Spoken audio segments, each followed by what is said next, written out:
whole process actually began in late spring because we realized that, once we hit April, this was going to be the remainder of the school year. So along with the leadership team, we began those discussions, what potentially could this look like for the upcoming year. And of course, as each month passed, you got a picture that you could possibly be facing this COVID pandemic in the upcoming school year, which we now know that's a reality with it. So what we did is we basically framed out what I call several design teams. And one design team was dedicated to teaching, learning, instruction, and instructional models. We had one looking at logistics and facilities, one group looking at technology, and we have one that has not started yet related to professional development. And that will probably be folded in with the teaching and learning one. We also felt a need that we had to get input, and so then the idea came up, let's do the focus groups. And we knew that would be limited because you're basically getting a sample, and we wanted to make sure that we got a cross sample. We also wanted somebody independent to do it, so our hands were off of it and people were free to really share what their thoughts and their opinions were. Knowing that group was limited, we also then decided we would do a survey. We worked with Dr. Rachel Burdine and Dr. Carolyn Miebert, both out of the University of New Hampshire, that I think put a very comprehensive survey together. And of course, those preliminary results have come in, the preliminary results of the focus group. The element that was missing was the student component. So Ted Hall of the Greater School Partnership agreed that he would do a student cross-section. So he did grades 2 through 11. The samples were not as large as we would like, but at the elementary, middle school, they were larger. He is going to go back and try to reinitiate some additional focus groups with high school students so we can get more feedback from that particular group. Yesterday, the Spanish version of the survey for parents and guardians closed, so we'll have that data. And we also have Michelle Holt-Shannon, who did the focus groups for us, and her team. They're also looking at meeting with some other parents of different economical levels, because what we found out, most of our information was coming in from middle class to upper middle class, and we want to understand, okay, how did this affect other people in our district? And so we're trying to reach out and with several other, with Michelle Holt-Shannon's group, as well as potentially trying to get some more paper pencil parts of the survey completed to get more information. So putting that all together, it's like when you read the governance document from our state governor, has lots of protocols in there with the primary statement being we want to open schools, but we also have to make sure that we protect the health and safety of students, of their families, of our own faculty and staff and administrators. So all these factors have to be taken into consideration. So when we looked at it, we decided, okay, if you have your best scenario, you could be right back in school. But again, if you're going to have to carry out particular protocols to maintain health and safety, like distancing, mask wearing, and particularly the distancing, and also in order to maintain that distance, you're going to have less students in the building with the current recommendations. So we knew that one was easy to do. The other extreme for us is realizing that at some point in time, you would have to be back out on the remote version. And so we have basically done a lot of work on that section in getting technology approved and ordered. It's on its way in. Looking at online programs, particularly for K through 8, coming up with also all the things in the background to support our teachers as they implemented it, and there's still more work to be done in that area. Well, the part that is still being planned is that part in the middle where you're doing a hybrid or a blended hybrid, which may be a combination of remote and also a combination being in the brick and mortar, or some model of that, so that you can do all the different protocols that have been basically outlined to protect the health and safety of everybody connected with going back to school and being in school. We've targeted the last week of July to have all the pieces put together to bring to the board. The Dover School Board is going to have to take a careful look at that and see what they also feel and what they feel that they could approve moving forward also. So right now there's a lot of moving pieces. I know that people do want answers now. We are working as thoroughly as we can, but also trying to expedite as quickly as we can. But if you go too fast, you can also miss something. And there are many details. Every time you sit down and you meet with a different group, or you read a different document, and we've looked at a variety of different state documents, we've looked at other school districts' documents, you go, oh, well, we didn't think of that. Or, well, we thought of that, but they didn't think of this. I mean, the list just continues to grow with it. But we also want to make sure what we do it to the highest degree possible to serve our students and to serve our families with quality. But we also recognize every family has different needs, and we're going to try to address as many as we can, but we also are not potentially going to be able to address every family's scenario or their particular need. Let's say that we end up starting with the hybrid model. At some point in time, if all of a sudden we see a change in the number of cases in New Hampshire, you could be right back on remote. And that's the one reason I think initially we focused a lot of time on remote, because this past spring was emergency remote. And everybody, families, teachers, administrators, are to be highly commended on how they responded to that. But I don't think you can sustain that emergency remote over a long period of time. And I think we saw that, particularly when you looked at some of the survey information, is that engagement dropped off the further you went into the spring. Was that probably fatigue?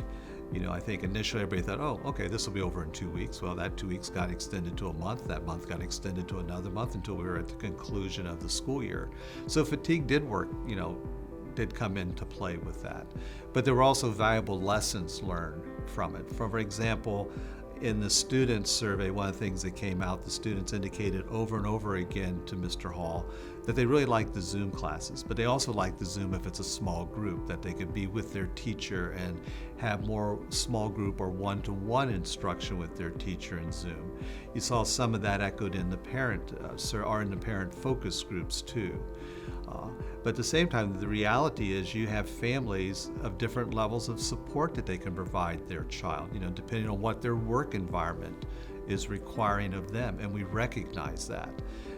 And at the same time, we're trying to figure out, okay, how do you maintain the proper safety precautions and maintain, be able to support those families with their different requirements. So it's not an easy task whatsoever. It's not like you can just flip the light switch and school's ready. It's like you got to think through all these different protocols. And one of the linchpins too is even transportation. And if you would follow the CDC guidelines, we estimated out at one point in time, and I don't mean it's funny, it's kind of funny, if you follow strictly their guidelines, we'd have to do 7 bus runs at the middle school if we had everybody there at the same time. Well, that's actually a first shift, second shift, and a third shift. That's not even realistic on that. And besides that, you can't even afford to do that with it. There is some study out there that estimated that for a district of approximately 3,200, if you were to follow every protocol, it would cost you $1.7 million more to follow every single protocol. Now, Dover's larger than 3,200. I mean, we're about 4,000, so we're probably about 1.82 million if you followed every single one of those protocols. So what we have to do is look at that and figure, okay, what are the ones that are going to give us the most safety and the most health precautions moving back in? But there are people working on this, and we really appreciate the people that participate in the focus groups. I know they indicated they'd like to be more involved in the planning. What they provided in that focus group was a critical part of the planning and hearing their insights. The same way with the people that did the survey. Them completing that survey gave us another insight, and today there's a group meeting to dive deeper into that survey as we begin to move closer to putting these plans together. So all those elements were a way to get people to participate, to be part of it, and to give us insight of things we didn't see. We still want to know more from students, and that's why Ted Hall is going to reach out to do some additional focus groups with high school students. We look at it in 2 segments. We're looking at K through 8 as a block, and then we're looking at high school as a block because there's differences there. We we will have a couple additional family surveys going out. One is going to deal with transportation. Some people may be comfortable putting their child on a bus. Others may say, I'll do my own transportation. We need to know that because that gives us a little more flexibility on how we can utilize those buses more effectively. We also need to know those families that want to be strictly remote, because then that also gives us a little more flexibility on, how many kids can you bring back in the building and maintain the social distancing. If you have, the governor's report says the ideal is to have 6 feet distance between students in a classroom. You can bring that down to 3 feet. So right now what we're doing is calculating, if we did 6 feet, what's the capacity of that school? If we do 3 feet, what's the capacity of that school? So you can see, and that's going to affect that blended model. And with the guidelines that came out, I have a funny feeling we're going to be more in that blended model than we're going to be all back. But again, we're looking at all 3 of those, and we'll bring all 3 of those to the board to say, okay, based on what we know now, based on how can we maintain the health and safety, what is the best choice here that we need to make for this community.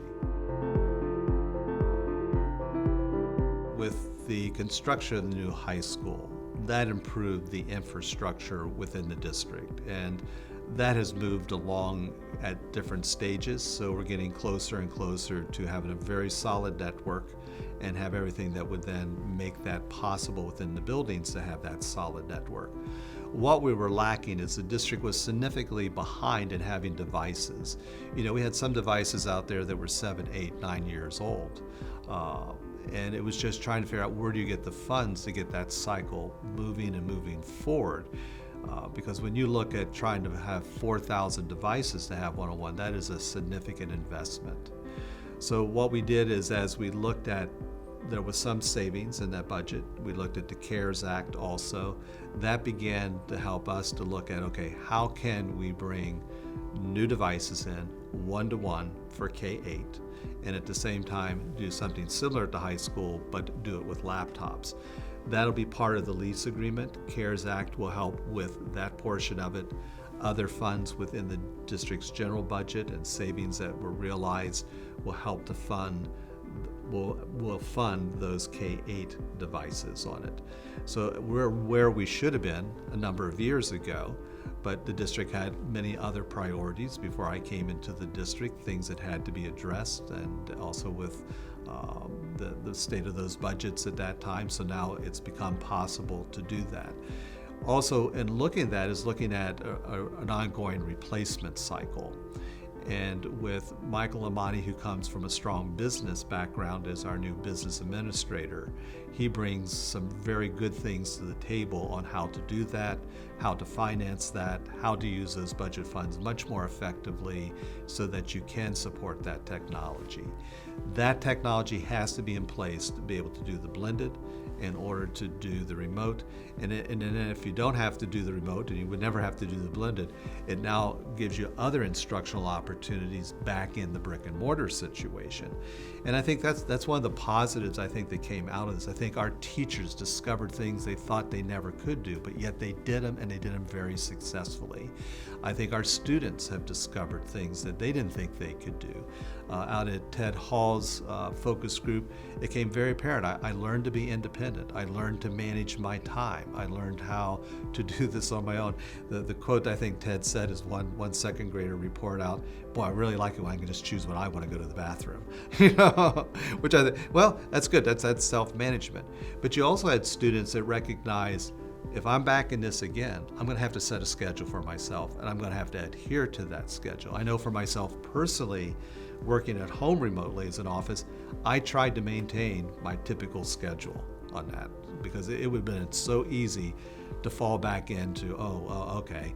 Well, you didn't. In fact, I think our teachers, our administrators, probably worked harder during that period of time because it was so new and so constant. There was never a let up in what you were trying to accomplish online with students, or what you were trying as a principal to do with your staff, or even at the district level with people. Because I got to the habit that if I didn't have my own work done by 8 a.m. or 9 a.m., it wasn't going to get done, because the rest of the day was occupied with Zoom meetings or emails or phone calls or that type of stuff. So I think everybody learned learn valuable lessons from that to help us to be much more prepared going into the new school year. And I think people should have a good sense of confidence, particularly the staff, because they did some amazing work there. I know in this period of time, it's hard to be patient, and I think everyone, our faculty, our staff, our administrators, our families, I think you want to know answers now. And I know even I want to know answers now. And I think we're all struggling with that because it is so fluid and so flexible. There is just no exact answer on how to do this. And that's why it's taking time to work through it. We are closer, just knowing that you could be all in or you could be all out. It's figuring is what's the middle look like, and that's the part that we're working on right now, because we feel like we have this, and if we have a segment that's in and a segment that's out, then we're going to have to do just some tweaking and further planning with that on how we do that. The next part for us, like we said earlier, is knowing what our staff and faculty has the capacity to do according to what their health needs may be for their family or for themselves individually. So those things have to be looked at also. But I think what I would like everybody is just to be patient with us. We are planning and really focused on doing this and doing it well. But I also want to go back and just commend everybody for all their understanding, all their flexibility, and all their hard work last spring. They did a great job. I'd like to tell the graduates of 2020, I know it wasn't the graduation that you had expected, that you dreamed of, but you hung in there and you remained flexible also. And I think the whole community came together to celebrate your graduation and to let you know that you were at the very center of what they were very proud of what you did and what you accomplished in 2020. And I also want to commend you and wish you much success, as well as those who are going into careers or going into the military. Kudos to you for getting through it and still having an opportunity to celebrate your individual success as well as your class's success. We're very proud of all of you, and thank you as you cooperate with us in trying to do something we felt would maintain the health and safety of all.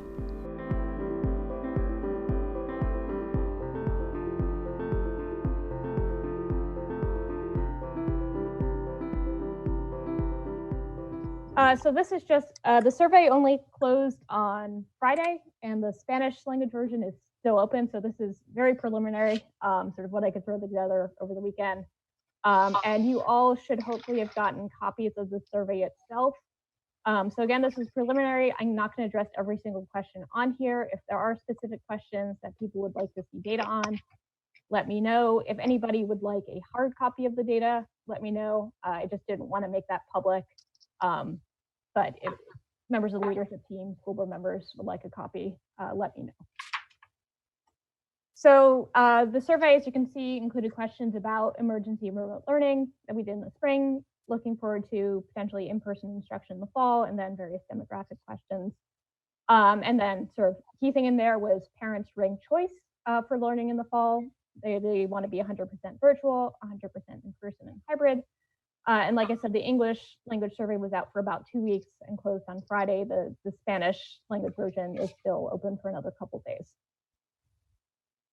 So excluding out spam and participants who screened themselves out, we got 2,024 responses, out of which about 1,700 made it all the way through the survey. I'll try to point out some of the numbers in here. I just realized before the meeting, since I did an email from Carolyn, some of them are from the full, sort of everybody who got it even part of the way through. Some of them are just from the people who completed it. So again, and also not everybody answered every question. So if you notice some numbers don't total up to 1,700, that's why. I'm going to interrupt just for a second because I can't see everyone on my screen now. Yeah. So if you do have a question, please unmute yourself. Because I can't see every individual anymore to acknowledge that. Thank you. Okay, so you can see, considering we have 4,000 students in the district, this is a pretty good chunk of that. So this was just to give you an idea of who answered the survey. So this is grade level for current students only. I haven't added in the people who sort of went through it as future parents. You can see there's a fairly even spread, slightly more students, 8th, 9th, 10th grade, and then a drop off for the 11th grade and particularly the 12th grade parents, who I think might have sort of figured, my kid's getting out of the districts, might take the survey. From the elementary schools, we had a slight skew where we had more parents from Garrison and fewer from Horn and Woodland Park. And I think part of that is this is not a representative sample of the district to a certain extent. I think, Carolyn, you might have the exact emails. We have sort of disproportionately high income families in here, disproportionately low income families not answering or potentially not reporting their income. And we can see also education level, right? We've got disproportionate, at least looking at Dover as a whole, disproportionate people with a 4-year degree or a graduate degree. So again, this is a large slice of the school system, but potentially not entirely representative. We asked about sort of adverse events related to COVID, and I believe this is only from those who completed the survey. If they had a layoff, so 167, if they were furloughed, 188, if they have reduced hours, 374, reduced salary, 268, time off due to illness, 63, time off to take care of a sick family member, 23, time off to take care of children, 290, and other reasons, 61. So to sort of give you an idea of the scale, I will say, so here there is a distinction. There was a button they can click that can say, I don't want to answer. And there are also people who just left it blank. So that's why there's both no events and no answer on here. But nearly 500 people had at least one of these events happens, and over 200 two. And we even had some people, 3, 4, 5 of these events happening. So this was a difficult period of time and still is a difficult period of time for a lot of families in the district. Other questions that were in here. Again, this is from parents who completed the survey. So 349 reported their child had an IEP. We had 11 parents of children in Bellamy Academy. 39 reported speaking another language besides English at home, and 256 parents had students taking CTC coursework. So starting to dig into some of the results. So for tech and internet access, about 1,139 said that their child had access to their own computer or tablet, which is good, but that means 604 were saying that their child was sharing that computer or tablet with someone else, which obviously I think made life a little bit difficult for those family members. And I think this shows us that we made the right choice in terms of moving to one-to-one where we can. Particularly here, 53 said that their child didn't have access to a computer or tablet. And remember, this is a skewed sample. We're not getting some of the low-income families. We're not getting some of the families with lower levels of education. And this was an online survey, so people could do it on their cell phone. But again, if this is how the numbers look with this particular population, we can imagine it potentially looks worse if we manage to get a full picture of the district. Internet access, 1,676 said that their child had access to the internet at home all or almost all the time.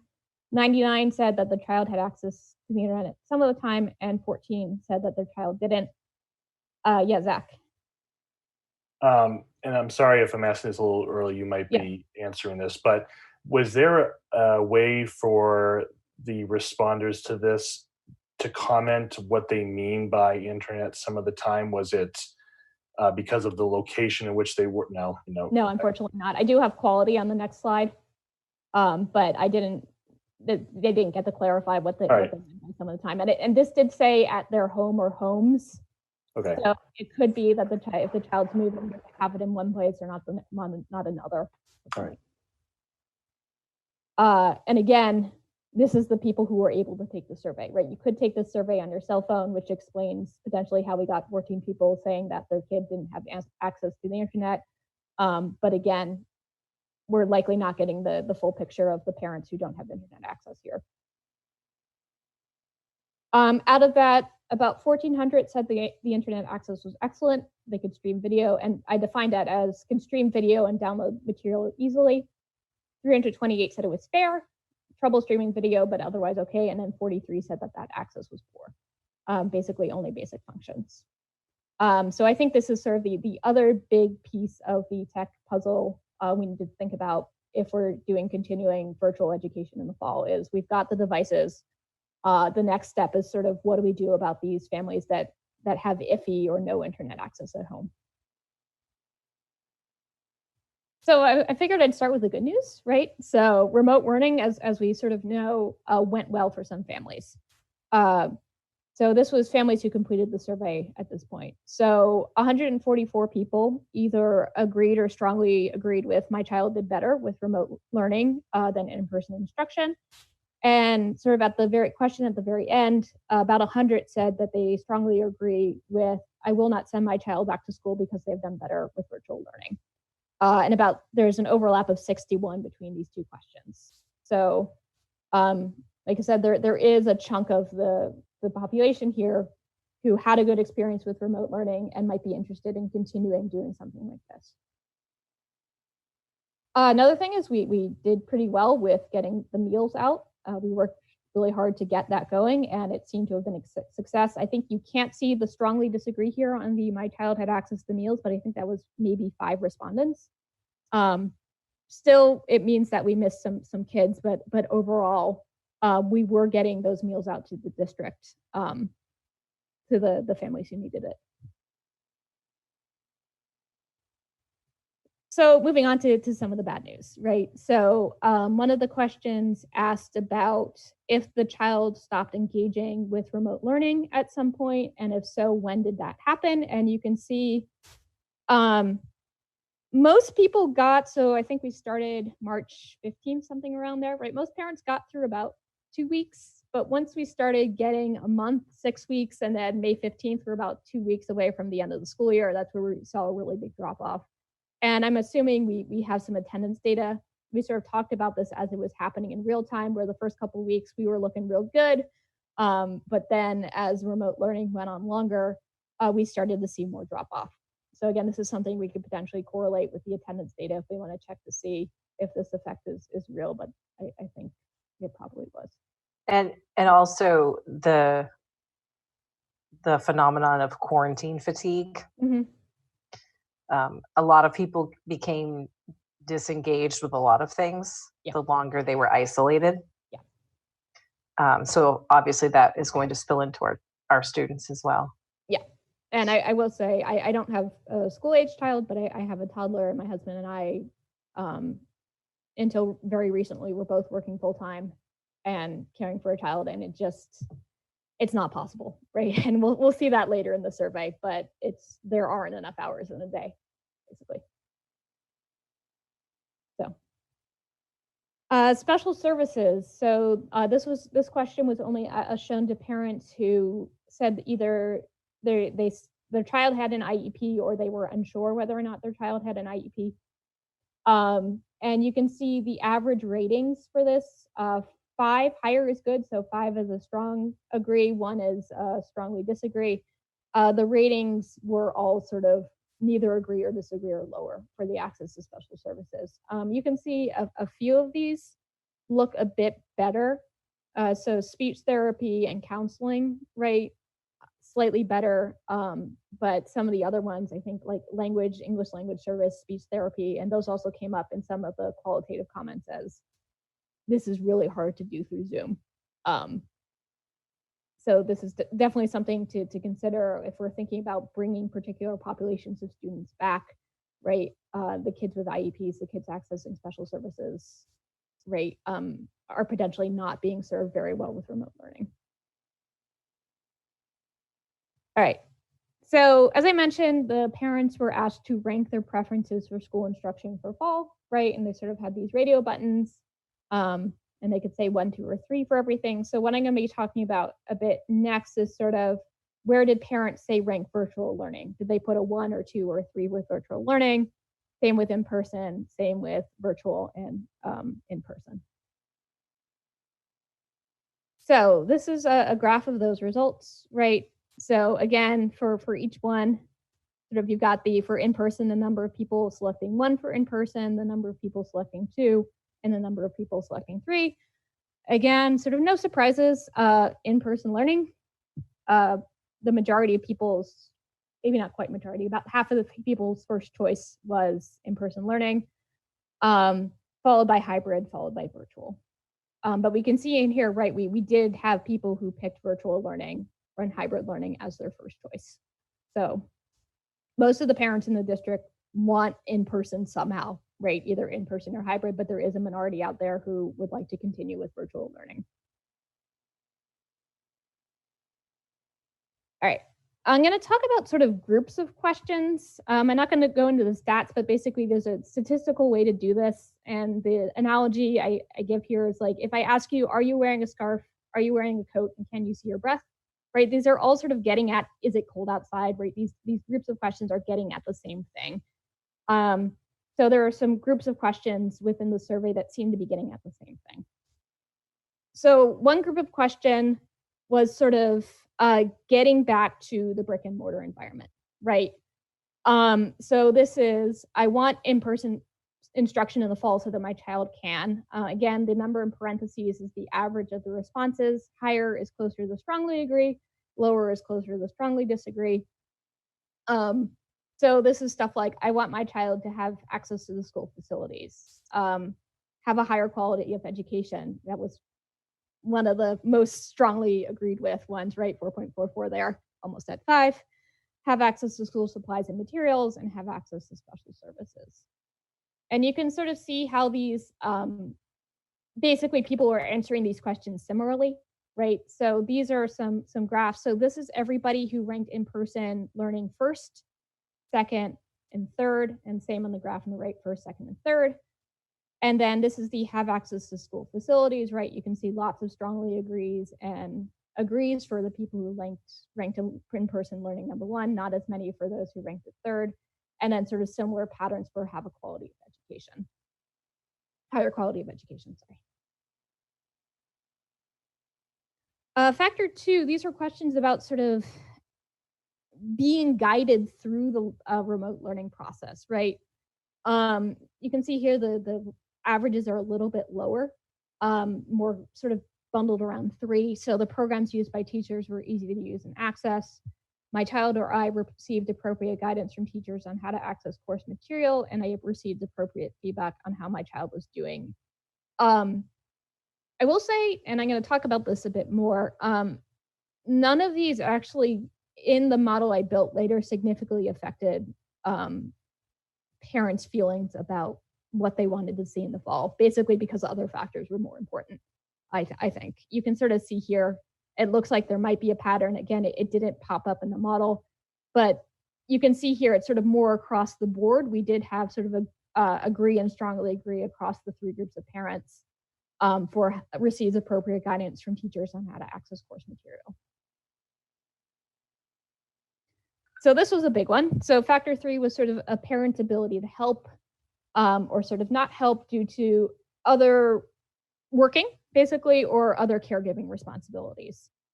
So you can see basically these all go in the same directions, right? They sort of ask the same question, sort of you might strongly agree with one and strongly disagree with the other based on how they're worded, but they all sort of went in the same direction.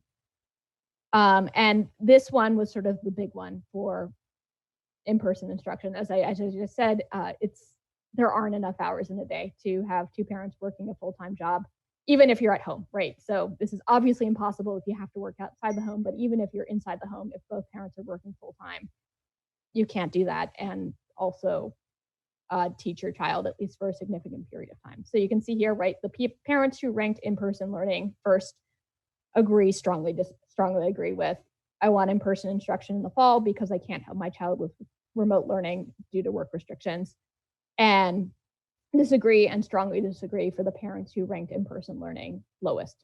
So whether or not you can help your child is really strongly affects, do I want to continue with remote learning or do I want to get back to the school building?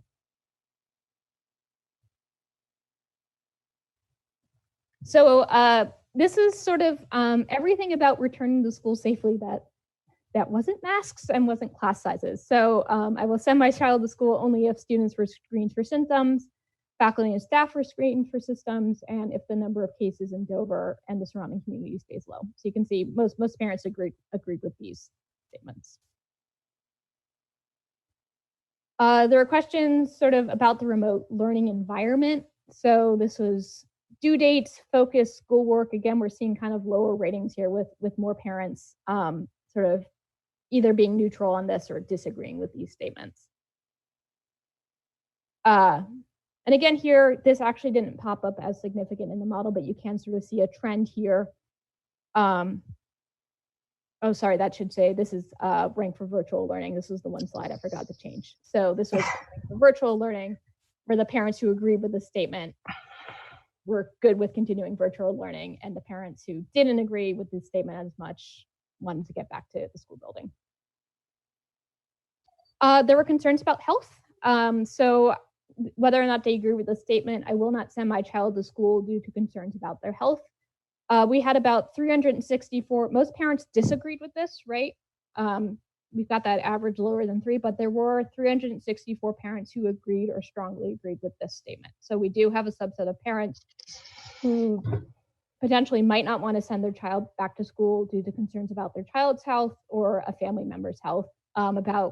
And you can see here there's an overlap of 297 parents who answered yes to both of these questions or agreed with both of these questions. So again, we've got that population of parents whose kids did well with online learning, who want to keep it up, and then there are parents who are concerned about their kids' health. And again, this really strongly affected, do you want to send your kid back, right? Where the parents who disagreed with this statement are saying, yeah, I want to get back to the building. And we have a higher proportion of parents who agree with this who say, I want to keep going with virtual learning. Then we get masks. I will send my child to school only if students were required to wear masks. Again, you can see Carolyn, I stole Carolyn's chart that she sent me. We can see there's sort of a split on more parents are comfortable with the faculty and staff wearing masks than the children. Oh no, did I not put it in here? It's not in here. Carolyn had a really nice graph, which I hopefully can pull up. This is especially true for the younger parents of younger students. And this showed up in some of the qualitative comments where I don't know how my kindergartner is going to keep a mask on.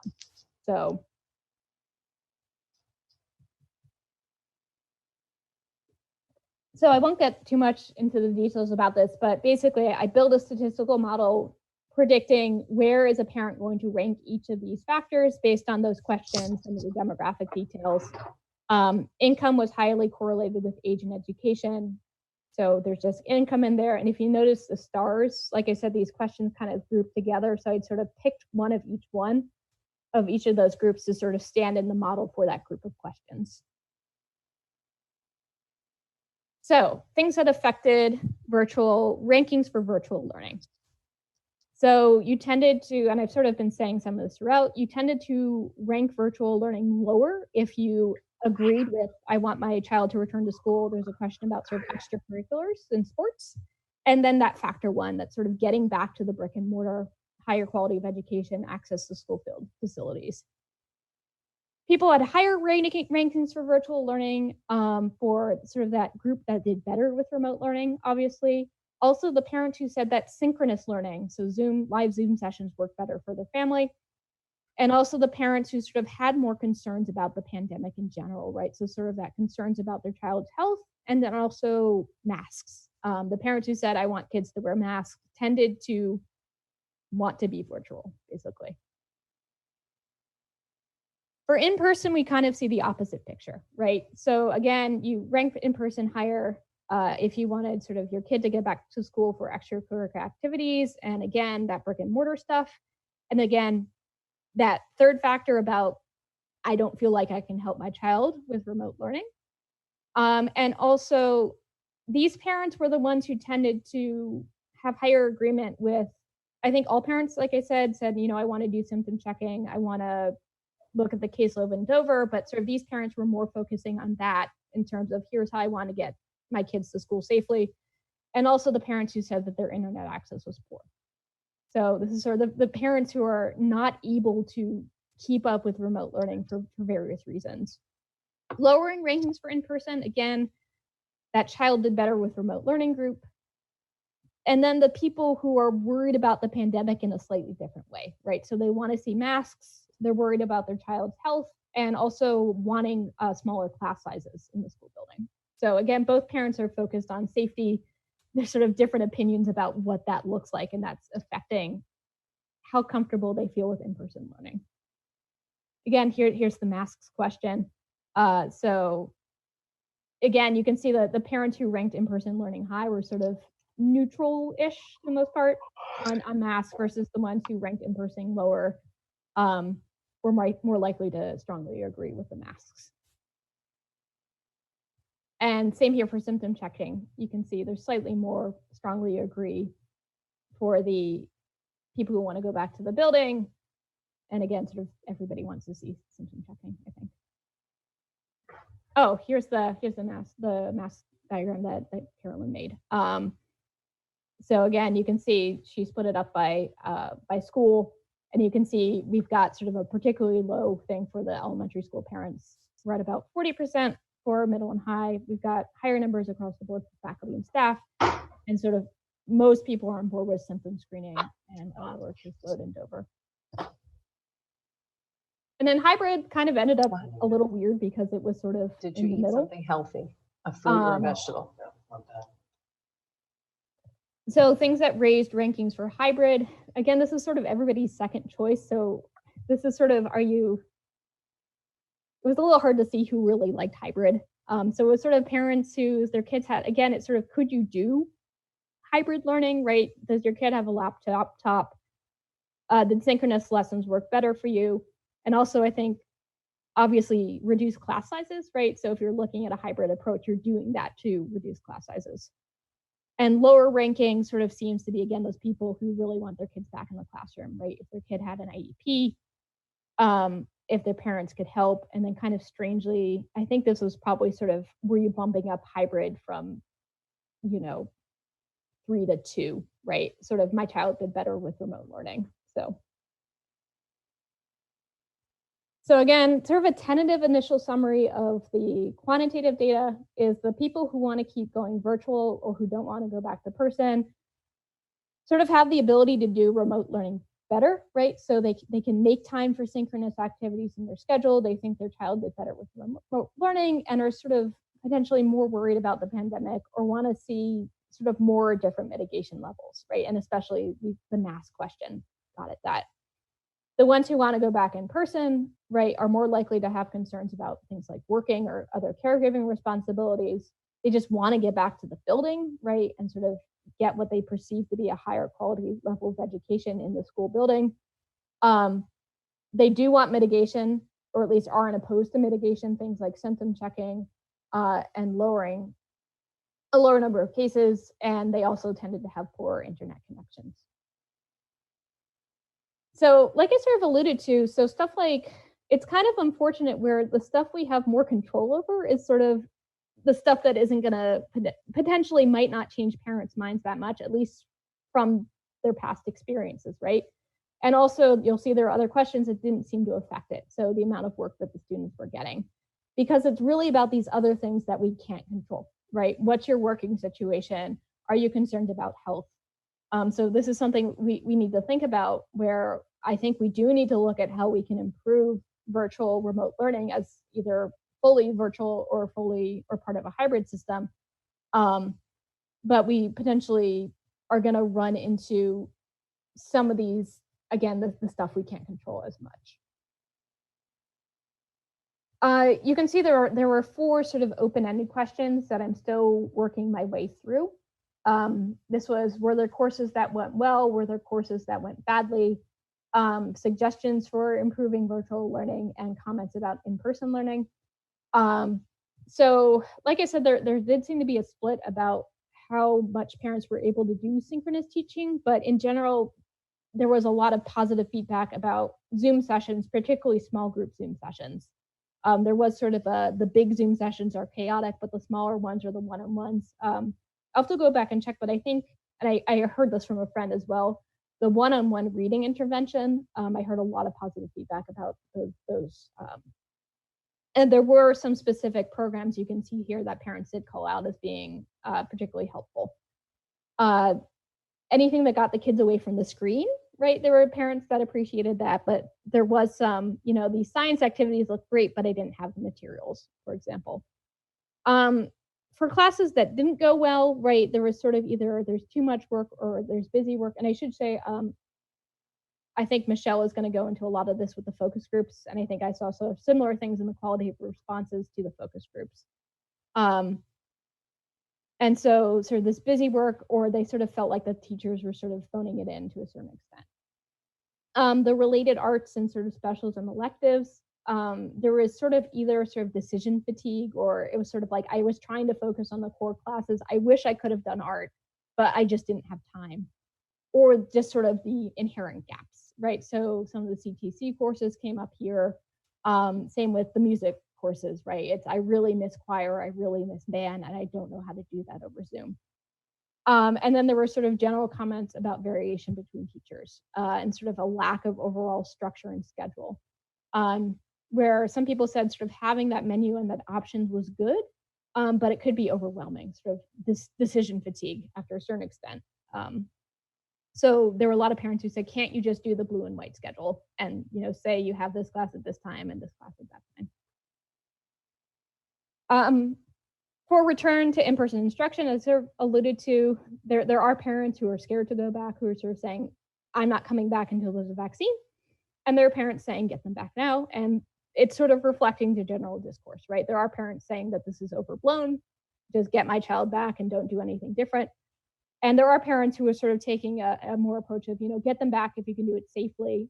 And this actually came after, I'll show you the results for the bus. There's a question about busing.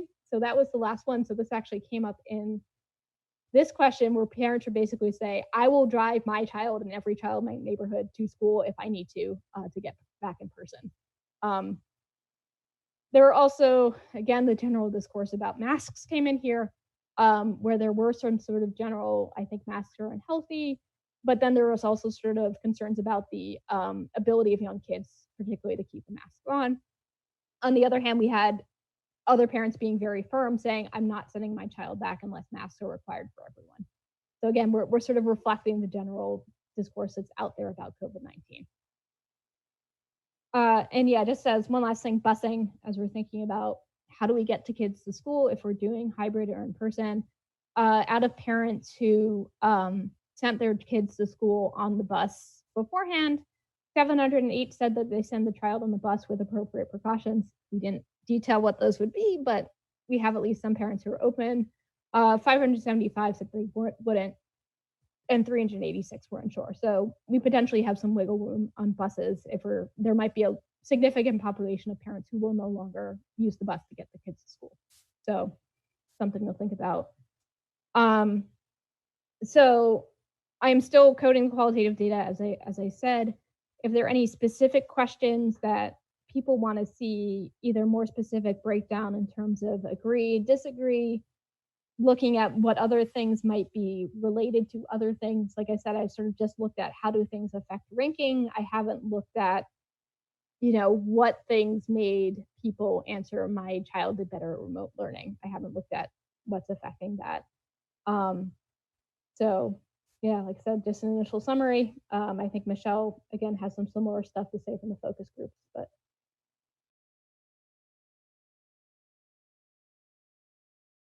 I'm Michelle Holt-Shannon. I am the director of New Hampshire Listens and a founder of Dover Listens. My kids went through the school system. When I met Keith, we did not think we were related, but who knows? We couldn't figure out a connection. So, full disclosure. And I'm here today also with Dr. Carrie Portree, the newly minted, the almost newly minted, and she's going to dig into the data for us a little bit.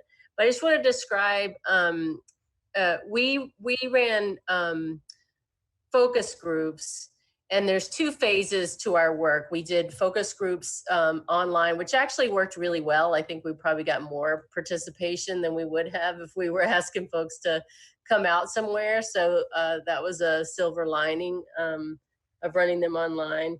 And then phase 2 is actually in the works right now, where we're reaching out specifically to families with English language learners and or speak another language in their home, and then lower income families. And that'll be socially distant, mask wearing, outside contact.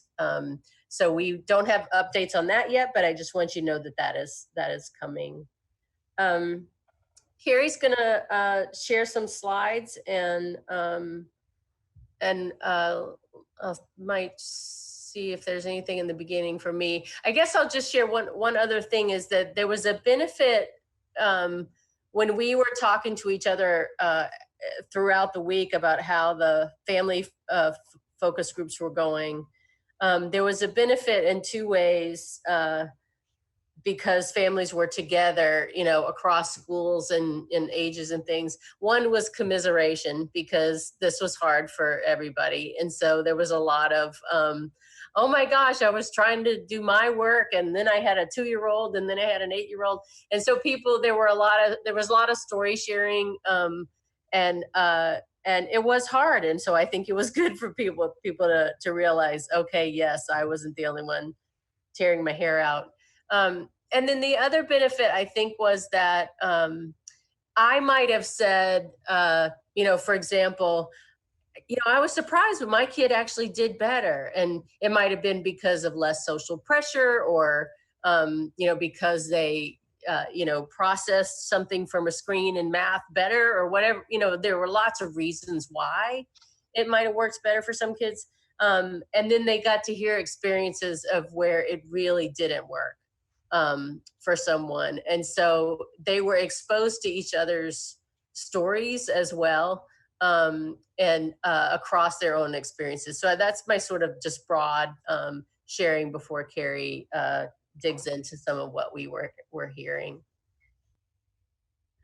So we conducted 6 online focus groups. They lasted about an hour each. And for Dover families to reflect upon remote learning in spring 2020 due to the COVID pandemic. 122 parents participated, representing 115 families and 142 students.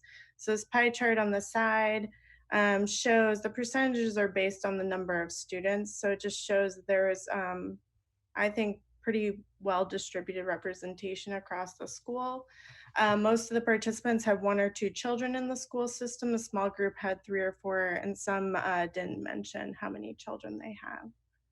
Michelle, you can switch. So there are a number of strategies that parents felt worked, and I would echo what Michelle said. The families were really excited to connect with one another. They were really thrilled that this opportunity was provided to talk with one another online, to share their experiences, what worked, their struggles, strategies, thoughts about the future.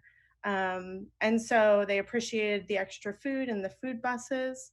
As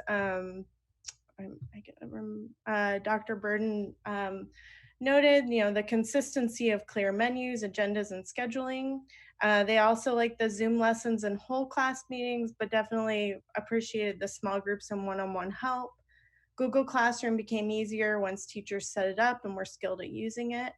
They like daily progress and update reports, being able to follow where their children are at. In some cases, being away from school was healthier for students who experience bullying or have anxiety, social anxiety in school. So online learning was a healthier place for them. And they also were motivated in self-paced learning and did very well in that environment. Young children had some more time to play outdoors in a less structured environment in some cases, which was beneficial. And teenagers were allowed to sleep a little later, which was appreciated. So some of the things that parents really appreciate was the access to the Chromebooks. I think that was also mentioned. The kindness and empathy from teachers. Everyone acknowledged that it was a big, quick turnaround, and they felt like the school system did really well and teachers did really well, and their kindness and empathy was definitely noted. And the flexibility was also something that was appreciated. Another thing that was appreciated was things that created normalcy that were similar to the regular school schedule. So a couple people announced weekly announcements made by principals, helped with togetherness. They appreciated that schools were meeting families and students where they are, that families could create their own schedule and spend more time together. And then the after school program was really helpful in terms of extra supports and tutoring. And also, people found outside of the school that connections in neighborhoods and online with neighbors and peers and fellow parents also helped during the transition, during the struggles that everyone was experiencing at the same time. Go ahead, Michelle. Let's see, some of the silver linings, as we like to call them in New Hampshire Listens, is some of the online remote learning strategies help children really learn responsibility and keeping track of sending emails and communication. And so parents appreciated that skill, even though it was at times a struggle to adapt to that schedule and process. Parents they like to see how well their children function, their natural strengths and tendencies in learning. And they found in small groups, they mentioned in high school and middle school, in terms of projects and homework, it was nice to form peer groups in order to collaborate on assignments and work together. And some students were able to raise their grades during the time. So challenges, needs, and suggestions. So technology access, integration of multimodal learning, and enhanced skills for teaching online. So a bigger concern was, I would say that the population in these focus groups was also probably more skewed towards parents who work at home and have experience with university systems or used to remote work, maybe not so much remote teaching of their own children, having their children at home. But still, there are many parents who talked about access to devices, materials, and adequate internet. So if you are working at home, that's much bigger draw on your bandwidth. So that was definitely a challenge. One mother talked about how they had one computer and they would share among 4 of them, taking turns. So that puts a challenge on people's schedules, especially for families who value and need consistency and routine. You can find this especially among students who have special needs. Consistency and routine is very, very helpful. So more teaching and support via asynchronous, synchronous, or one-on-one sessions. All of those were appreciated to some degree. So there's quite a bit of differentiation that teachers need to consider. And many teachers are parents. And so that's another consideration that I think should be at the front of people's minds as you're thinking about reopening in Dover. There is concern about how to integrate more kinesthetic and hands-on alternatives based on learning style or age. So parents were thinking about, what about ROTC? What about ceramics? What about band? What about art? And so more of those wood shop, auto shop. How do you get those back into the mix? And again, I think, as mentioned, too much screen time and that back to extracurricular activities as well. And this was mentioned in the last presentation, just the balance of accountability and clear structure within the flexibility and differentiation that teachers will need to do, and parents will also need to learn how to do. There was concern about managing workload, and also there's so much technology and so many choices out there for teachers to draw upon. And so cognitive load and choices can be a real challenge for students and parents alike, especially as they're navigating just the trauma of the pandemic, the balancing of work, potential loss of jobs, and that sort of thing.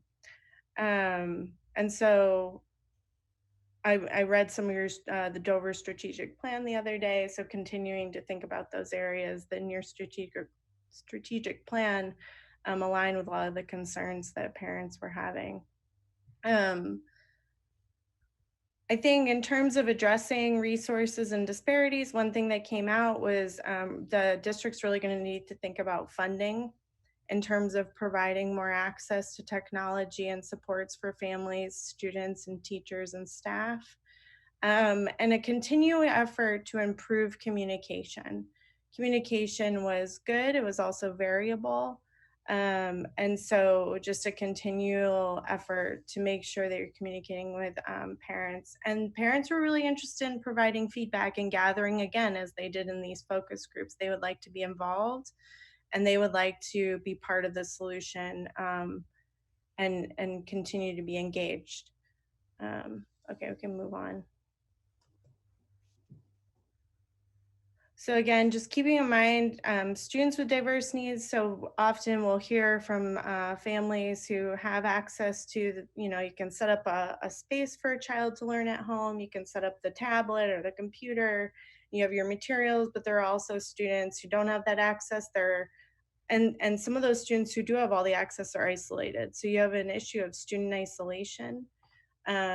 Students with special needs, how better to use the one-on-one paraprofessionals that are available and the paraprofessionals in the school to continue to provide support for students with special needs during this time, especially because they will probably see further lapses in their learning. Parents have very diverse work schedules in terms of working at home and working out of the home. And some are not working at all. And so continuing to figure out how to get feedback from parents from multiple work schedules will be important, especially as you're considering different modes of reentry, whether it be everyone comes back in tiers, it's a hybrid approach, or it's all remote, and maybe there's contingency plans as well. And then parents as teachers were concerned about mismatched schedules. So if you're a teacher in the high school and you have a child in elementary school, or maybe you're a teacher in another district, that's a stressor. That's a stressor for people. So this work-life balance is a real stressor for people, as some of you with children can imagine or already know. So this slide, I'm not going to talk a lot about this. This is just more evidence of questions about, and this is in the summary report. There's a draft right now, and then I'll add the second section when we do in-person focus groups. Just this idea of parenting, teaching, and work. How do you find childcare? What will be available? If your child has to be in childcare while you're working, will they be able to learn and go to school while they're there? So a lot of these really big nuances. Will there be vacation? How will snow days work? So as you're reading, is there just this, what logistical nightmares are people thinking of? Yeah. I can move on.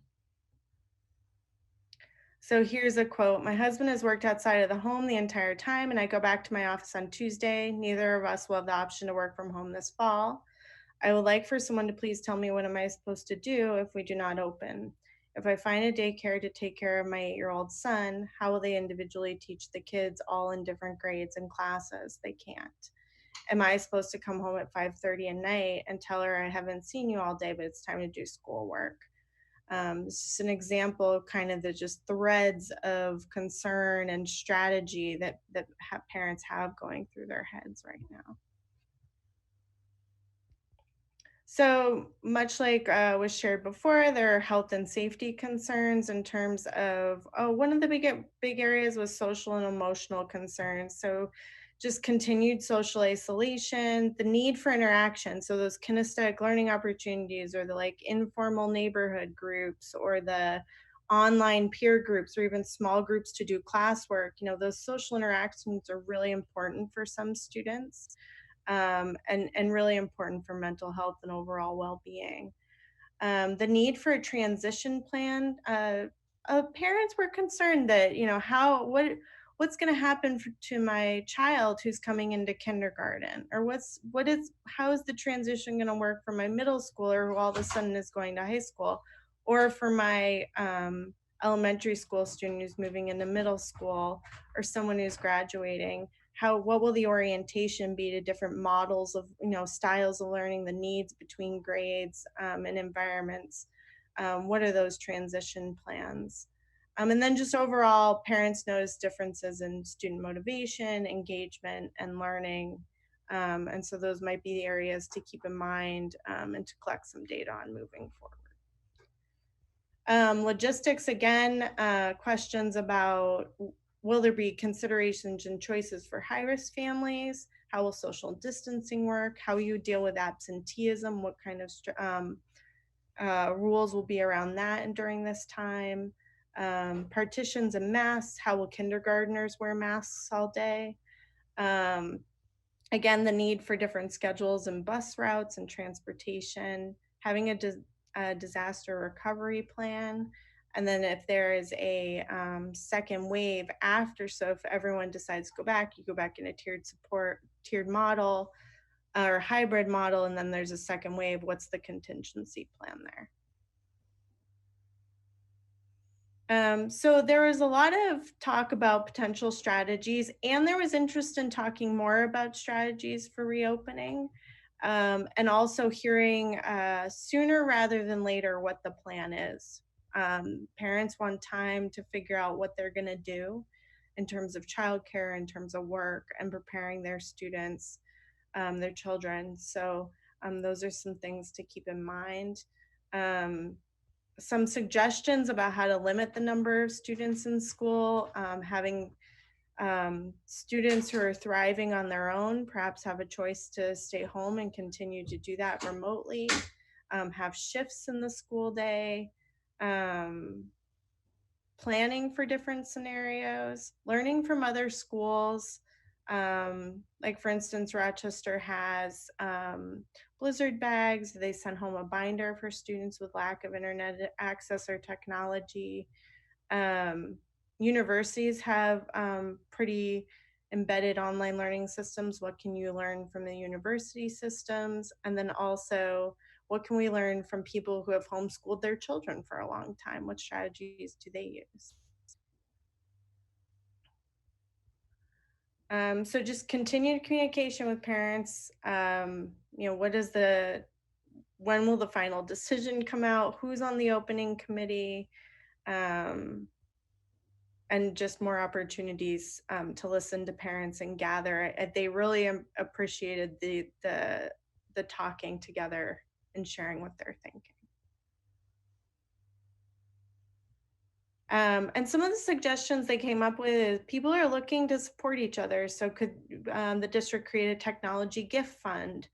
Again, bring the community back together, continuous strategies for feedback and responsive shifts.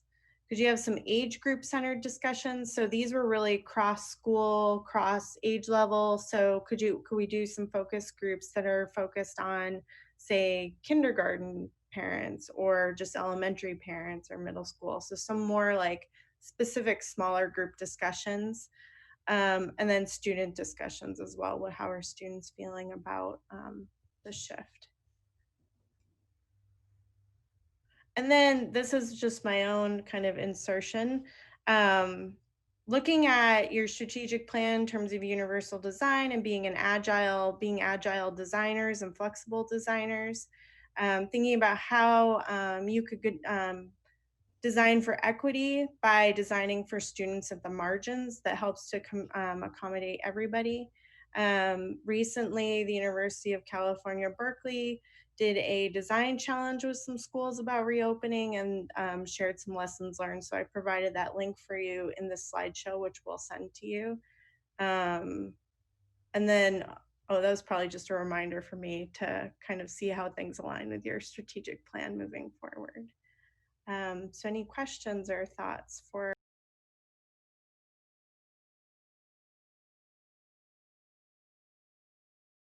Well, thanks very much. So my name's Ted Hall, and I'm a senior associate at Great Schools Partnership. I've been working in the district this school year with teachers and administrators, along with Mo Nunez, who Mo's been my colleague at Great Schools Partnership. He's been working in the district for the last 3 years. And Bill asked me if I would do some student focus groups. And so I think I had the most fun task of the bunch of us that did feedback, because I got to talk to students. And we did this because we figured that it would be more likely that students would share more openly if the focus groups were run by someone outside, but also had someone from the school in the Zoom meeting. And so the deans were the ones that were helpful in organizing the students for these focus groups. And we, I came up with a set of questions for each of the focus groups, which I believe you have, you were shared with this, but I can also share my screen here with you so you can, let's see. It's, of course, telling me I've got to go in my preferences or something. Let's see. Yep, okay.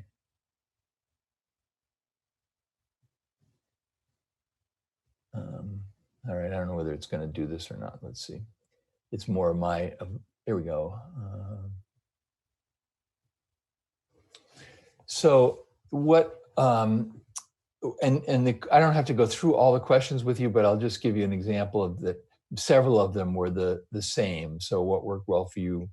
And then we changed them up a little bit, like in the middle school, which of your classes worked best for you versus what was your best learning and so forth.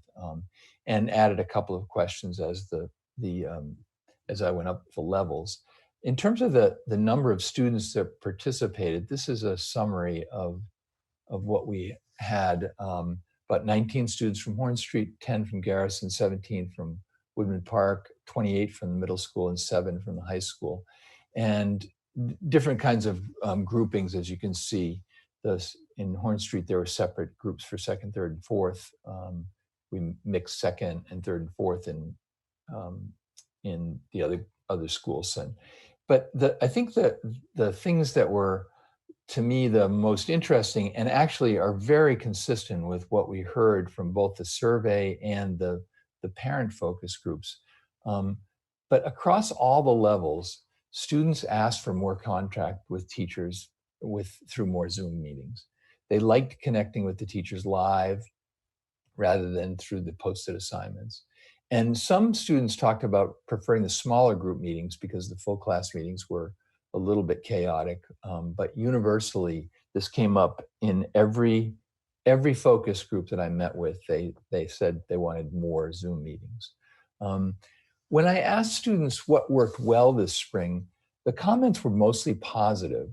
The students seemed to have figured out what they needed to do and were able to have positive feelings about the experience. So even though they have some specific concerns, they overall felt pretty good about it, the ones that were involved in these focus groups. And this was a relatively small sample. And I think especially, I'll mention at the high school, I think the high school could benefit from additional focus groups. We really only had one focus group, and it was a mix of 9, 10, and 11. And I think it would really benefit to have more. And I might want to work with the high school deans and see if we can just get some more information. I think that would be helpful. One of the questions that I asked students, because I wanted to get their take, not just on the feedback from about what the school did for them, but also what they were going to do differently. So I asked them if they had to go back to remote learning, what they would do differently. And it was really interesting how many of them talked about wanting to be more organized, have a clearer schedule, finding a better space to do their work at home. So they all had reflection. And this is even as young as second grade, they were talking about trying to have a better schedule and so forth. So that was kind of interesting to me that they had this reflection. Now, kids are no different than adults. We do the same thing, right? Every day we wake up in the morning and say, I'm going to be more organized today. And then we get through the end of the day, we weren't as organized as we had hoped to get. But it was still kind of neat to see their ability to reflect. The stuff that stood out for me when I asked students what didn't work well or what classes didn't go well, it was either that the work was confusing, that the work wasn't challenging, or that the work seemed like it was busy work. And when the confusing work, some examples of that would be websites that they couldn't get access to. They got they were told to go to a website, but it was only available to the teacher, or you had to sign in or something like that. Those kinds of confusing things. And in some cases, the choices that kids had were a little bit overwhelming. And so some students talked about, they enjoyed having choices, but sometimes it was such a menu that they didn't really know where to go with that. So that was something. The level of challenge came up again, second grade through 11th grade. And this isn't totally universal, but most students thought that they could have done more challenging work and gone beyond what they thought was mostly review. And I think to the schools, to just have some context, I think when we went to remote learning initially, it was kind of like, okay, we're going to have to do this for a while. Let's not try to do too much new learning at once. And then as we realized we're going to be in it for a while, I think teachers shifted over and started to do a little bit more of new learning, but students still felt like they could have done more. And I think the other thing is that I think appropriately the schools were trying to make sure we didn't overwhelm kids and families with so much work. The other thing that was clear is that there was a lot of variability about what students were experiencing from teacher to teacher.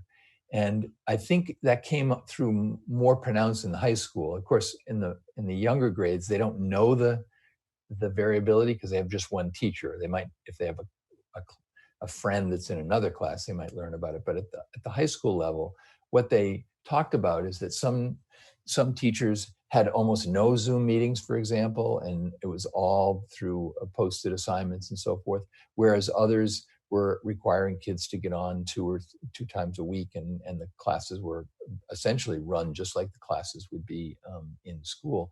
And so what they noticed that a lot, and that at the middle and high school, they talked about the wide variance in what they're expecting. And I think the lesson from that is it would be really helpful if we have to go out to remote learning again, that there's some basic understandings of what we'd expect teachers to do at a minimum, and then what's the kind of upper end of that as well, so students know what to expect. The students, when they were asked what worked well, a lot of students commented that they enjoyed doing work on their own schedule, including when they could take breaks. And so they learned to do this and felt as though they were pretty successful with that, which is pretty nice. I noticed that students made comments about Google Classroom, and I know that came up in the surveys and the focus groups. And it did turn out to be an effort on the part of the professional days that teachers had, was focused on making sure that there's real high level of expertise now with the teachers around Google Classroom. Students talked about the involvement of family members. Sometimes it was positive interactions with their parents. Sometimes there were plenty of comments about having siblings that were getting in their way, being annoying, taking the bandwidth, that sort of stuff. A lot of students talked about missing their classmates and their teachers, and this came up over and over and over again. So I think the outcome was, it was really incredible how articulate the students were from second grade all the way through 12th grade or 11th grade, that we didn't get any graduating seniors. And they were really very thoughtful about what could improve. And for the most part, really felt like their experience was pretty positive, given all things considered.